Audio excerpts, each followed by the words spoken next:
Hola a todos y bienvenidos. Hoy es 15 de febrero y vamos a analizar a fondo una figura fascinante, San Claudio de la Colombière. Hola, ¿qué tal? Y lo que me ha llamado la atención del material que tenemos es que no vamos a hacer la típica biografía, para nada. No, La misión hoy es otra. Es intentar entender la grandeza de una persona cuyo su principal acto, fue apoyar a otra en un momento clave. un acto silencioso casi. Sí, silencioso pero decisivo. Cambió las cosas radicalmente. Es que esa es la clave de todo.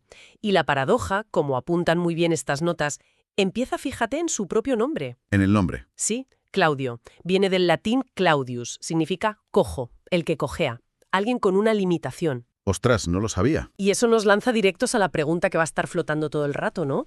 ¿Cómo es posible que un hombre con un nombre que sugiere fragilidad se convierta en Pierre, en una columna para tantos? Claro. El propio texto nos da una pista genial. Dice que Dios no elige a los perfectos, sino a los que están disponibles.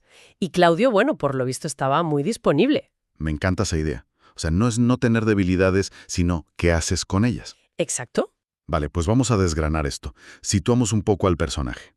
Las notas nos dan un par de datos básicos. Sí, para empezar, Nació en Francia, 1641, jesuita, y, por lo que parece, era un fuera de serie.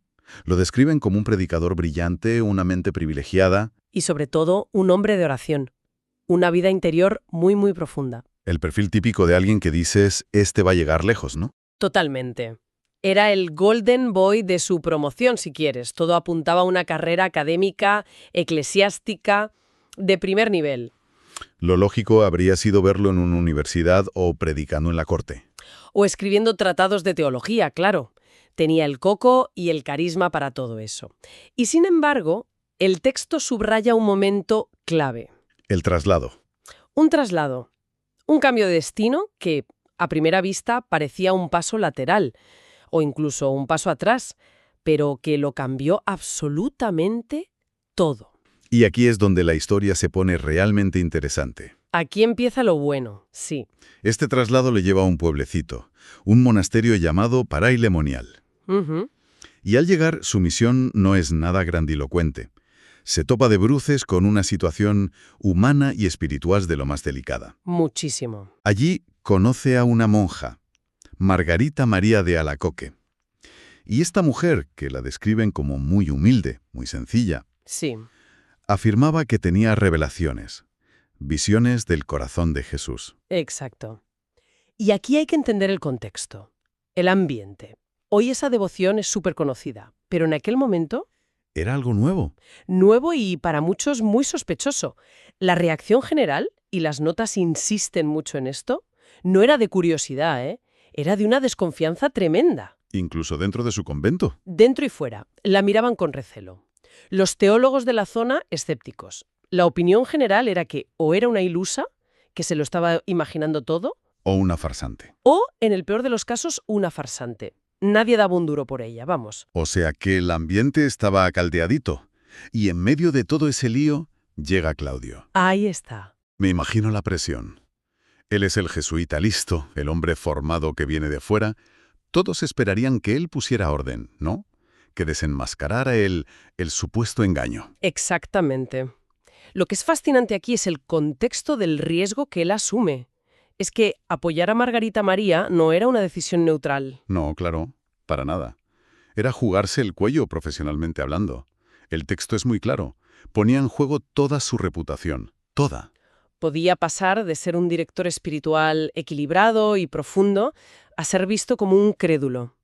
Un ingenuo que se ha dejado engañar por una monja histérica. Y en el siglo XVII, un error de juicio así, Te costaba la carrera. Te podían apartar, enviarte a un puesto irrelevante. Vamos, convertirte en un apestado. ostras, el riesgo era enorme. No es solo que hablaran mal de ti, es que te podía costar el futuro. Totalmente. Y por eso me parece tan importante lo que las notas dicen sobre cómo lo afrontó. No fue un impulso. No fue un, pues me la creo y ya está. No fue un acto de fe ciega. Para nada. Hizo lo que un buen jesuita haría. Aplicó un método. Escuchó. Ujú. Se sentó con ella, sin prejuicios, y la escuchó de verdad. Y después todo eso lo llevó a su sitio, a la oración, al discernimiento personal. Y ese proceso es fundamental. no es una reacción emocional, es un trabajo espiritual muy profundo. Pesa los argumentos, examina los frutos espirituales en la vida de ella, Lo contrasta con la escritura. lo pone todo delante de Dios. Y después de ese proceso, que fue largo y meditado, llega a una conclusión. Una que le va a cambiar la vida. Le va a cambiar la vida. Que lo que está viviendo esa mujer es auténtico, que viene de Dios. Y en cuanto tiene esa certeza, toma la decisión más valiente de todas. Dar la cara por ella. Apoyarla públicamente. En ese momento, elige la verdad que ha discernudo por encima de su propia comodidad, de su reputación, de su seguridad. Y claro, en una decisión así tan a contracorriente, tenía que tener consecuencias. No le iba a salir gratis, no. Las notas conectan esto directamente con su siguiente destino. Si conectamos esto con el panorama general de su vida, la conexión es inmediata y brutal. Poco después, sus superiores lo destinan a Inglaterra. Inglaterra, Y hay que recordar que era Inglaterra en esa época para un sacerdote católico. territorio comanche. Totalmente, el anticatolicismo ya feroz. Había una persecución política, religiosa muy activa. Ser católico era peligroso. Ser jesuita ya ni te cuento. Era casi una sentencia de muerte. Así que pasó de una tensión teológica en un pueblo de Francia a una tensión vital de pura supervivencia en Londres. O sea que la decisión valiente le sale cara, y bastante rápido.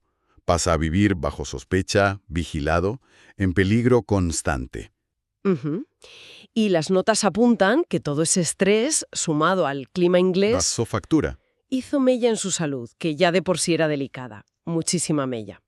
Y aquí llegamos a otro punto central del texto, el final de su vida. Sí, Murió muy joven, con 41 años creo. apenas 41 años, agotado por la enfermedad, por las dificultades, y esa fragilidad que parecía llevar en el nombre, Claudio el Cojo, se manifestó físicamente de forma muy cruda. Visto con ojos del mundo, casi podría parecer un fracaso. Totalmente. Es que si aplicas las métricas de éxito que usamos siempre, Sí. cuántas conversiones masivas consiguió, cuántos colegios fundó, ¿Libros que pasaron a la historia? nada de eso. Y aquí es donde el texto da un giro espectacular, con una frase que es el corazón de todo, para mí. A ver, no fundó grandes obras, su misión fue otra. Una misión mucho más sutil, pero quizá infinitamente más importante.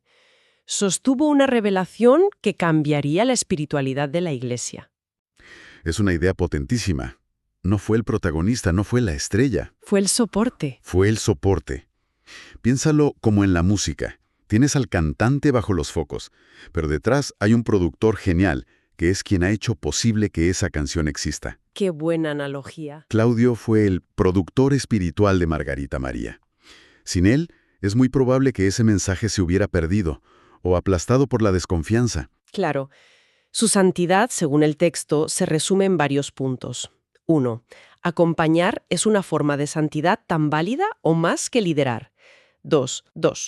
Discernir la verdad y defenderla cuando es impopular requiere una valentía de otro nivel. Y 3. Que ser fiel a lo que crees que Dios te pide a menudo tiene un coste personal altísimo. Y él lo pagó. Y él lo pagó. La frase que lo resume todo es preciosa. Fue fiel en lo oculto. No necesitó los aplausos. Fiel en lo oculto. Me parece increíble. Entonces, a ver, ¿qué significa todo esto para alguien hoy? ¿Cómo lo podemos traducir? El texto lo hace de una forma muy directa. Nos invita a pensar en toda esa gente que, sin hacer ruido, cumple una misión parecida.